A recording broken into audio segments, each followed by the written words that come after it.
सबसे बड़ा सपना है कि मैं इस यूपी में एक ऐसा मेडिकल कॉलेज खोलूं जो कि महिलाओं को समर्पित हो, महिलाओं के लिए हो और महिलाओं द्वारा संचालित हो। तो अगर मैं किसी को देखने भी अगर किसी अस्पताल में गई तो वहाँ पे मुझे कोई ना कोई अपने स्टूडेंट, अपना बच्चा, अपना डॉक्टर जरूर मिल जाता है। हर लेडीज़ को मैंने ब्रेस्ट स्क्रीनिंग करना सिखाया कि आप अपने घर में रह के करो। तो आज भी अगर किसी ने पैरामेडिकल कोर्सेज कर लिए या नर्सिंग कोर्सेज कर लिए तो उनको जॉब 100% पक्की है। तो एक महिला के तौर पे चुनौतियाँ, कैसी चुनौतियाँ आपने अनुभव की अब तक? सीनियर IAS, मैं नाम नहीं ले सकती यहाँ पे, वो रिटायर हो चुके हैं। उन्होंने मुझको बोला भी, तुम क्यों आई हो, तुम और किसी को नहीं भेज सकती थी? घर में 5 बजे ना आ जाओ तो पेरेंट्स सड़क पे घूमते मिलते थे। थोड़ी सी किसी ने मेहनत कर ली तो मुझे लगता है कि वो सेल्फ एम्प्लॉयड हो सकता है, चाहे वो मेडिकल में जाए, वो नर्सिंग में जाए या पैरामेडिकल में जाए। तो अगर कोई लड़की आई तो मुझे लगता था कि इसको मैं कहीं ना कहीं फिट कर दूँ। 12th साइंस कर लो, आपको कोई ना कोई कोर्स में एडमिशन मिल ही जाएगा। नमस्कार, मैं हूँ ज्योति श्रीवास्तव और स्वागत है सी न्यूज भारत पॉडकास्ट में आप सभी का। जो चला है राह अकेले, सारा जग उस पर हंसा है, पर इतिहास भी गवाह है, उसी ने इतिहास रचा है।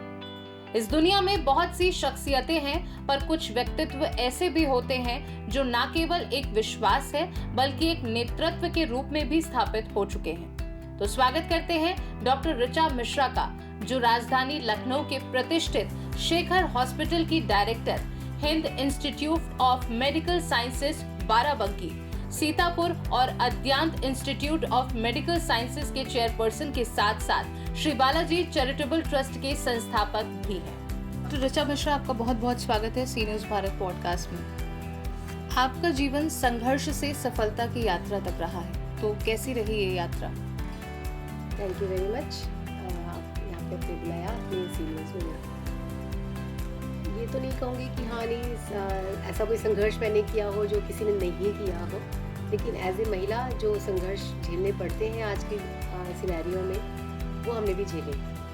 तो मैं बहुत सेटिस्फाइड हूँ कि जो ईश्वर ने मुझे दिया या जो भी मैंने मेहनत करी, अगर मैंने 100% मेहनत करी तो मुझे 50-60% उसका आउटपुट मिला है।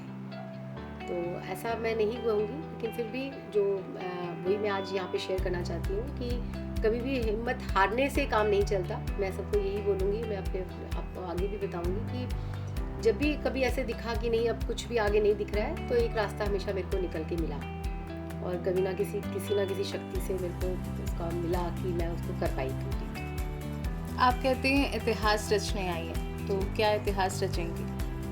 देखिए, जैसे कि मैंने बताया कि बिना पैसे के अगर किसी के पास, अभी तक आपने सुना होगा कहीं भी मेडिकल कॉलेजेस जो भी बने हैं या तो बिल्डर्स के होते हैं या तो पॉलिटिशियंस के होते हैं।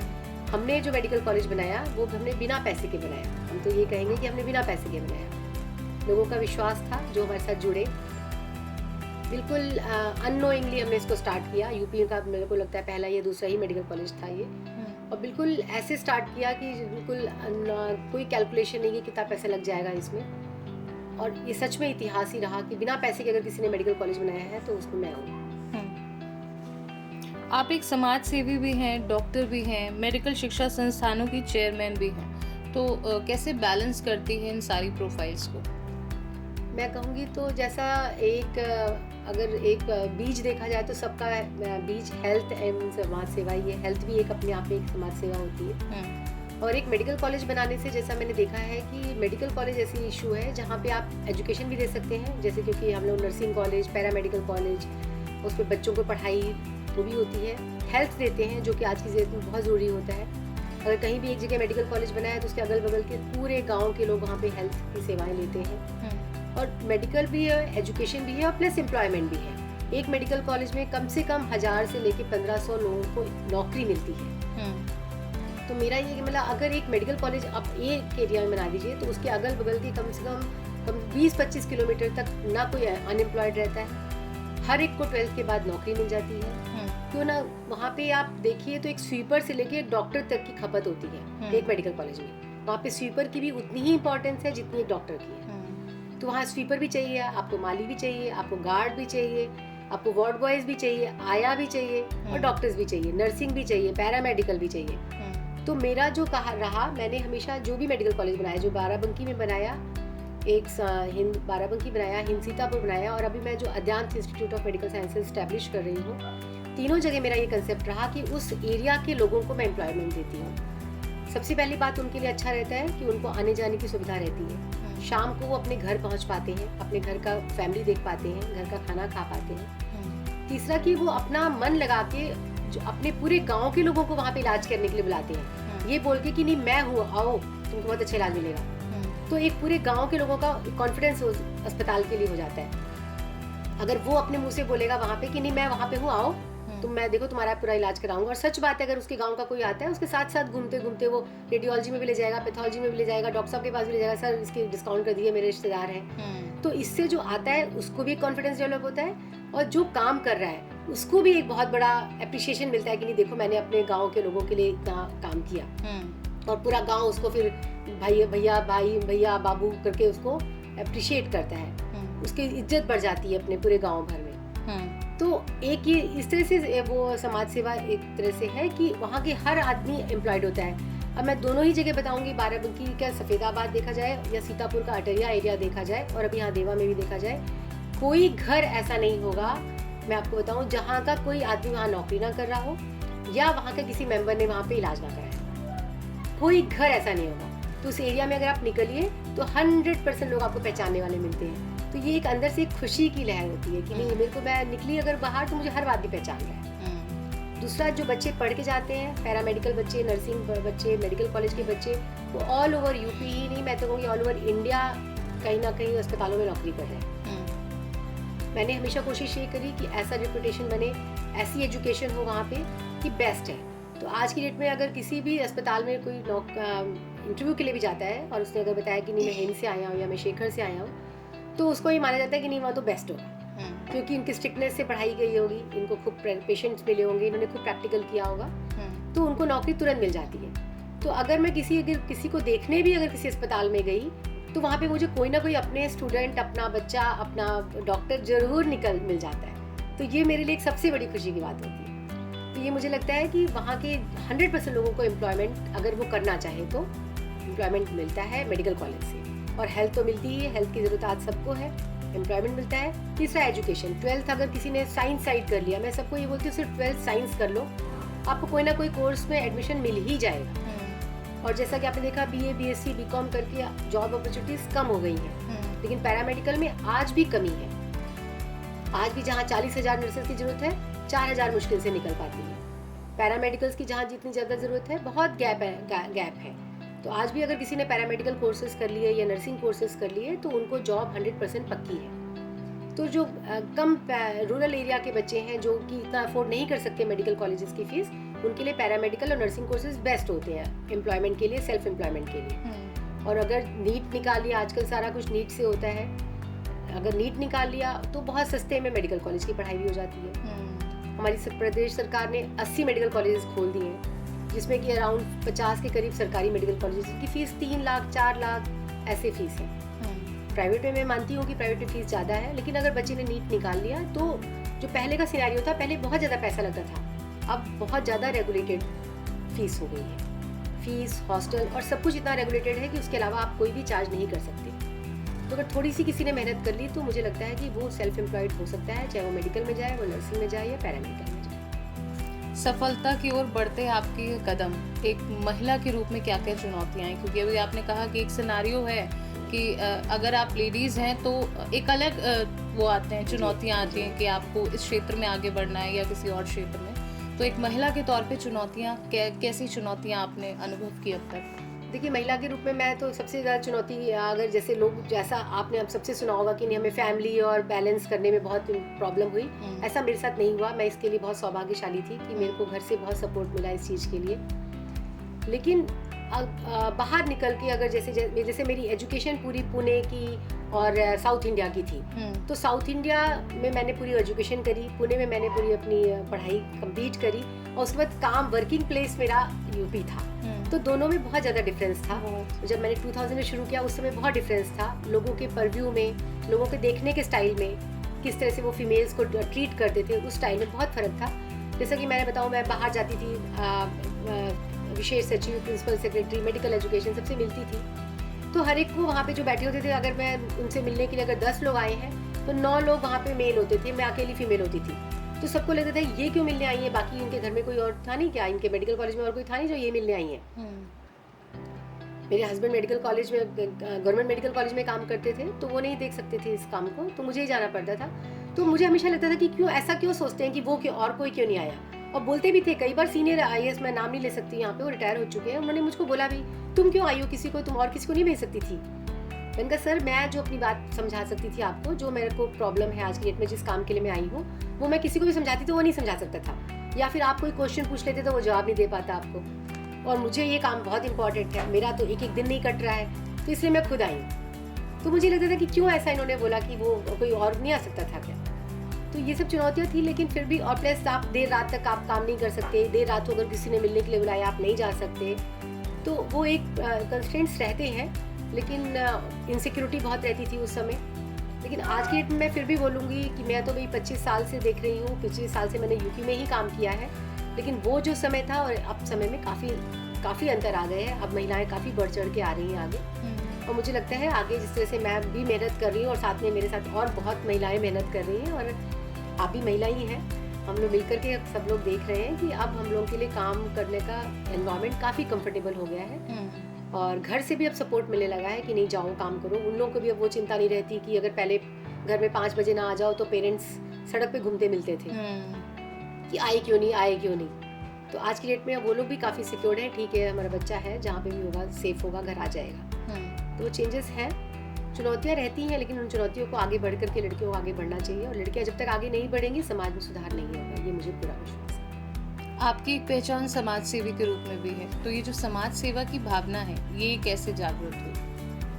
मैंने बताया कि जैसे कि समाज सेवा में मुझे सबसे ज़्यादा जो बढ़ाने का मन करता है, मुझे महिलाओं को, लड़कियों को आगे बढ़ाने का बहुत मन करता है। जैसा कि मैंने बताया, मेरी साउथ इंडिया में पढ़ाई हुई, पुणे में पढ़ाई हुई, वहाँ की लड़कियों में और मैं जब यूपी की लड़कियों में देखती थी तो मुझे बहुत फ़र्क दिखता था। यहाँ पे लोगों को, लड़कियों को आगे नहीं देख रही थी मैं, 12th पढ़ने के बाद कुछ नहीं करिए, क्या है, शादी ढूंढ रहे हैं। तो उसमें मेरे को, जो आप समाज सेवा का नाम ले रही हैं, समाज सेवा में मेरे को उसमें सबसे ज़्यादा मेरा रोल रहा कि मैंने लड़कियों को बहुत वो किया। अगर कोई लड़की मेरे कमरे के बाहर, चैम्बर के बाहर आ जाती थी तो उसको बाहर बता दिया था कि नहीं तुम जाओ, मैडम ज़रूर तुमको नौकरी दे देंगी। तो अगर वो लड़की आई, उसकी जो क्वालिफिकेशन होगी, जहाँ वो सूट करी, जैसे मैंने आपको बताया स्वीपर से लेके और मेडिकल कॉलेज में नर्स, डॉक्टर तक की वैकेंसी होती है। तो अगर कोई लड़की आई तो मुझे लगता था कि इसको मैं कहीं ना कहीं फिट कर दूँ। अगर वो आई है किसी और जॉब के लिए और उसको लग रहा है कि नहीं, मेरे को लग रहा है कि वो उस जॉब के लिए कंफर्टेबल, मतलब क्वालिफाइड नहीं है प्रॉपर जितना मुझे चाहिए, तो मैं उसको कहीं ना कहीं फिट जरूर कर देती थी। तो मुझे लगता था कि एक लड़की अगर पढ़ के जाएगी तो वो 2 परिवार संभालती है। अपने पेरेंट्स को वो कभी भूल नहीं पाती, अपने पेरेंट्स को वो जरूर सेवा करती है, साथ में वो जहाँ जाती है वहाँ की उसकी जिम्मेदारी होती है, उसको भी वो संभालती है। खुद पढ़ी लिखी होती है, बाल बच्चों को अच्छा पढ़ाती है, अच्छे संस्कार देती है। तो मेरे लिए सबसे बड़ी समाज सेवा ये है कि मैं हर घर की लड़कियों को पढ़ाऊँ, हर लड़कियों को, औरतों को आगे बढ़ाऊँ। फिर मैंने उनके साथ में उनको हेल्थ अवेयरनेस बहुत दी। जैसे अभी हमने ब्रेस्ट स्क्रीनिंग कैंप अद्यांत में किया था, ब्रेस्ट कैंसर स्क्रीनिंग कैंप किया था। महिलाओं में कैंसर बहुत बढ़ रहा है, जैसा आपने सुना होगा। हर महिला का आपने देखा होगा, वो पहले पति मेरा ठीक रहे, बच्चे मेरे ठीक रहे, सास ससुर की सेवा कर लेंगी, खुद को थोड़ा बहुत दर्द होगा, वो गोली खा के वो अपना दर्द छुपाती रहती है, दबाती रहती है, जब तक कि वो क्रोनिक ना हो जाए। उससे क्या होता है, ब्रेस्ट कैंसर, सर्विक्स कैंसर, तरह तरह के जो कैंसर हैं वो बढ़ते जा रहे हैं, क्योंकि उस पर वो ध्यान नहीं देती। अभी मैंने एक अद्यांत में बहुत बड़ा कैंप किया था, जिसमें कि हमने ब्रेस्ट कैंसर स्क्रीनिंग कैंप किया, साथ में सर्विक्स कैंसर स्क्रीनिंग कैंप किया। उसमें कुछ भी नहीं होता है, छोटा सा टेक्निक है जो आप अपने कमरे में खुद कर सकते हैं, अपने लिए जान सकते हैं। और ब्रेस्ट कैंसर ऐसा है जो कि अगर आप अर्ली अगर साइन और सिम्टम्स आप देख लीजिए तो उसको पूरा प्रॉपर ट्रीटमेंट हो सकता है, और अभी भी उसकी इलाज है। लेकिन लोग पता ही नहीं करते जब तक वो फैल ना जाए। फैल जाने के बाद उसका कोई इलाज नहीं है। तो उसमें मैंने बहुत काम किया है, जिसमें कि मैंने गाँव जाके ब्रेस्ट स्क्रीनिंग करवाई, अपनी नर्सेस के साथ में, डॉक्टर्स के साथ में ब्रेस्ट स्क्रीनिंग कराई। हर लेडीज़ को मैंने ब्रेस्ट स्क्रीनिंग करना सिखाया कि आप अपने घर में रह के करो। हर 6 महीने पे आप अपनी स्क्रीनिंग करो। कहीं भी अगर आपको गांठ दिखती है, कहीं भी आपको पस दिखता है, तुरंत अस्पताल आइए। इसी तरह से आप अपना कम से कम अपना ठीक रहेंगी तो आप अपने बच्चे और अपने पेरेंट, अपने लोगों को देख पाएंगी, पति को देख पाएंगी, अपने सास ससुर को देख पाएंगी।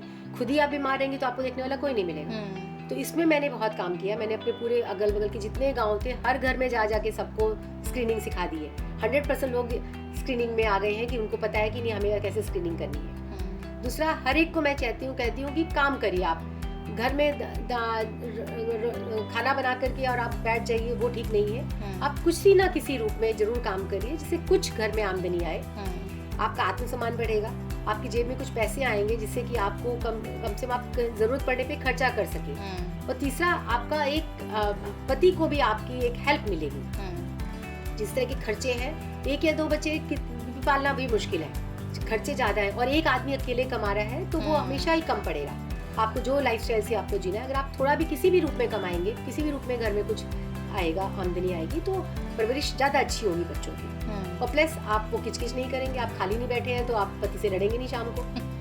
पूरा दिन अगर आप खुद भी बिजी हैं, वो भी बिजी हैं, शाम को अगर आप आए तो फिर आप लोग अपनी अपनी बातें शेयर करते हैं और आप प्रॉपर घर का माहौल अच्छा होता है। तो मैं इसी रूप में समाज सेवा कर रही हूँ कि मेरे को फीमेल्स को मैं अवेयर करूँ कि फीमेल्स आत्मसम्मान से रहें, फीमेल्स पढ़ें लिखें, काम करें, हेल्थ का ध्यान रखें अपने, और साथ में अपने बाल बच्चों को अच्छे संस्कार दें। बहुत अच्छा लगा सुन के। हर इंसान का एक प्रेरणा स्रोत होता है, तो डॉक्टर ऋचा मिश्रा का प्रेरणा स्रोत कौन है? देखिए, मैं अपनी पढ़ाई के समय से, आपने सुना होगा विप्रो की जो अभी वाइस चेयरपर्सन है सुधा मूर्ति जी, मुझे सुधा मूर्ति जी से मैं एक बार अपने पुणे के कॉलेज में मिली थी। वो आई थी हमारे यहाँ स्पीच देने के लिए। उस समय बहुत कम उम्र थी लेकिन फिर भी मुझे वो उनकी एक छोटी सी स्पीच थी, लेकिन वो मुझे बहुत ज़्यादा प्रभावित की थी। उस समय मुझे लगता था सिंपल सी लेडी, बिल्कुल साड़ी पहन के, साउथ इंडियन लेडी, उसको जब हमने देखा कि ये हमें क्या सिखाएंगी, जब हम लोग उनका इंतज़ार कर रहे थे, जब वो आई हैं, जब वो स्टेज पे खड़ी हुई हैं और जब उन्होंने मुंह खोला है, तो वो दिन और आज का दिन, वो 1996 की मैं आपको बता रही हूँ, 1996 से और आज तक, मतलब मुझे लगता है कि जो उन्होंने उस दिन वो बोला था, वो मेरे अंदर ऐसा बीज बना कि वो आज भी वो पनप के वही बढ़ रहा है। उनका एक ही स्टेटमेंट था कि नहीं, सेल्फ कॉन्फिडेंट रहो, सेल्फ अवेयरनेस रखो, अपना करो, कभी भी दूसरे के पैसे पे तुम नहीं एंजॉय कर सकती। अपना 100 रुपए का पर्स तुमको अच्छा लगेगा, दूसरे का दिया हुआ 1 लाख रुपए का पर्स भी तुमका कमाने काम का नहीं है। तो वो जो मुझे लगा कि हमेशा नहीं, मुझे खुद करना है और अपने से अपनी शौक पूरी करनी है, वो आज भी मेरे लिए वो सुधा मूर्ति जी प्रेरणा स्रोत है। हर इंसान का एक सपना होता है कि मुझे ये हासिल करना है या मुझे इस चीज़ में आगे बढ़ना है, तो आपका कोई ऐसा ड्रीम, कोई ऐसा? बिल्कुल, मेरा बहुत बड़ा, सबसे बड़ा ड्रीम अभी इस समय जो है, मेरा अल्टीमेट ड्रीम है, जैसे मैंने हॉस्पिटल बनाया, आपको बताया, मैंने 2 मेडिकल कॉलेज दोनों स्थापित हुए। इसके बाद अब मैंने अद्यांत शुरू किया है। अद्यांत NGO के थ्रू है, ये NGO फाउंडेशन है ये बेसिकली, और इसमें भी मैं नर्सिंग और पैरामेडिकल इस साल खुल गया है, और मेडिकल कॉलेज के लिए भी मैं सोच रही हूँ इसमें।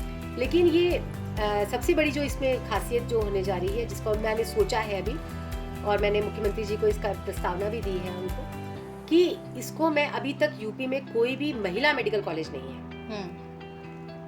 अभी तक सिर्फ 2 मेडिकल कॉलेजेस हैं महिला के लिए। एक सरकारी है जो कि लेडी हार्डिंग दिल्ली में है, एक 3-4 साल पहले पुणे में खुला है। अभी तक पूरे यूपी में कोई भी अकेले महिला का मेडिकल कॉलेज नहीं है। तो मेरा एक सपना है कि मैं एक ऐसा मेडिकल कॉलेज बनाऊं जिसमें सिर्फ महिलाएं ही काम करें, महिलाएं ही पढ़ें। देखिए, ट्रीटमेंट के लिए तो कोई भी आ सकता है, ट्रीटमेंट हेल्थ हम सबको देंगे, महिला पुरुष उसमें कुछ नहीं है। लेकिन नौकरी मैं कोशिश करूंगी कि ज्यादातर, मतलब नहीं पूरा 100% हो पाता है, तो मेरा टारगेट रहेगा 75% फीमेल्स उसमें काम करें, जो जिस क्वालिफिकेशन की हो वो फीमेल्स उसमें काम करें। और मेडिकल कॉलेज की सीट्स आजकल और नर्सिंग की काउंसलिंग आजकल सरकार करती है।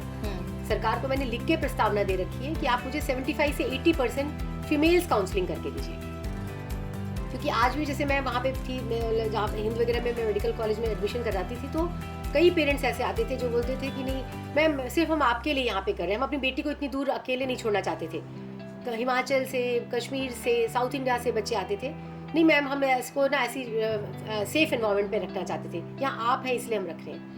आज भी कई पेरेंट्स ऐसे हैं जो एक टैटू है कि नहीं, उनको कोएड में पढ़ाने के लिए नहीं पसंद करते। तो ऐसी फीमेल्स के लिए, ऐसी लड़कियों के लिए जो कि जिनके पेरेंट्स इसलिए नहीं पढ़ा रहे उनको खाली कि नहीं वो कोएड में नहीं पढ़ाना चाहती या शादी कर देते हैं जल्दी, ऐसी लड़कियों को मैं एक ऐसा सेफ एनवायरनमेंट दूंगी जहाँ पे कि उनको ये बिल्कुल लीडर होकर के वो पढ़ें, वहाँ पे लीडर होकर के अपनी पूरे जितना टैलेंट है उनका अपना बाहर निकालें। और आज की डेट में अगर हम शुरू करते हैं तो अगले 10-20 सालों में इसका इफेक्ट जरूर आएगा कि वो पूरा अपना परिवार एक सेल्फ एम्प्लॉयड और बिल्कुल आत्मसम्मान वाला बना। तो ये मेरा सबसे बड़ा सपना है कि मैं इस यूपी में एक ऐसा मेडिकल कॉलेज खोलूं जो कि महिलाओं को समर्पित हो, महिलाओं के लिए हो और महिलाओं द्वारा संचालित हो। आज की स्वास्थ्य व्यवस्थाओं के बारे में आपकी क्या राय है और इसमें क्या बदलाव होने चाहिए? जैसा कि मैं बता रही हूँ, 20-25 सालों से मैं 20-25 साल के, अब तो 30 साल लगभग हो गए, 96 से मैं जुड़ी हूँ स्वास्थ्य सेवाओं से। तो बहुत फ़र्क है। यूपी में भी अगर देखा जाए तो 2000 से लेके अब तक काफ़ी फ़र्क है। लेकिन फिर भी अब मेरे को लगता है कि अब इसमें क्रोनिक इलनेस और अवेयरनेस पे ज़्यादा काम करने की ज़रूरत है। ट्रीटमेंट तो हम लोग कर रहे हैं, ट्रीटमेंट तो हम हर बीमारी का कर ले रहे हैं, लेकिन मुझे अब लगता है कि अब अवेयरनेस पे जाना चाहिए कि बीमारी होने ना पाए। क्योंकि अगर किसी को बीमारी हो जाती है तो उसका फाइनेंशियल पूरा बिगड़ जाता है। सारा बहुत इलाज अब इतना महंगा हो गया है, दवाइयाँ इतनी महंगी हो गई है, ट्रीटमेंट इतना महंगा हो गया है कि अब कोई भी इलाज करा पाना, कोई भी बीमार एक आदमी बीमार घर का हो जाए, पूरे घर का संचालन बिगड़ जाता है। तो मैं चाहती हूँ, मेरा भी क्लिनिकल उसमें ये है कि लोगों को अवेयरनेस कराई जाए पहले से, उनका हेल्थ स्टाइल, लाइफ स्टाइल, और जैसे योग है, मेडिटेशन है, वॉक है, ये सब करके हेल्दी फूड खाना, उन सब से ऐसे करके करें कि बीमारी आने ना पाए। ऐसा नहीं है कि फिर नहीं आएगी, फिर भी आएगी, लेकिन उसके बाद भी 50-60% हम लोग क्योर कर सकते हैं अपने लाइफस्टाइल और अपने बाकी चीज़ों से।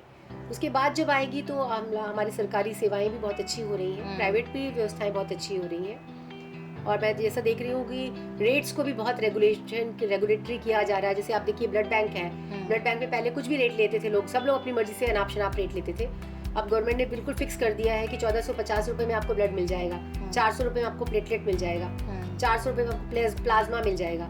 पहले कुछ भी लोग रेट लेते थे। तो इसी तरह से बाकी जैसे इम्प्लांट्स है, एंजियोग्राफी, एंजियोप्लास्टी के रेट फिक्स कर दिए गए हैं सरकार द्वारा। आयुष्मान भारत योजना में रेट्स बिल्कुल फिक्स है, तो अब हर आदमी अफोर्ड कर सकता है इलाज। तो पहले तो कोशिश ये की जाएगी होने ना पाए, लेकिन अगर फिर भी ये प्रकृति के हाथ में होता है, अपने हाथ में नहीं होती चीज़ें, अगर कुछ होता है तो हम लोग रेगुलेटरी मेडिकल ट्रीटमेंट होना चाहिए, जिससे कि कोई भी अनाप शनाप ट्रीटमेंट इलाज का पैसा ना लिया जाए।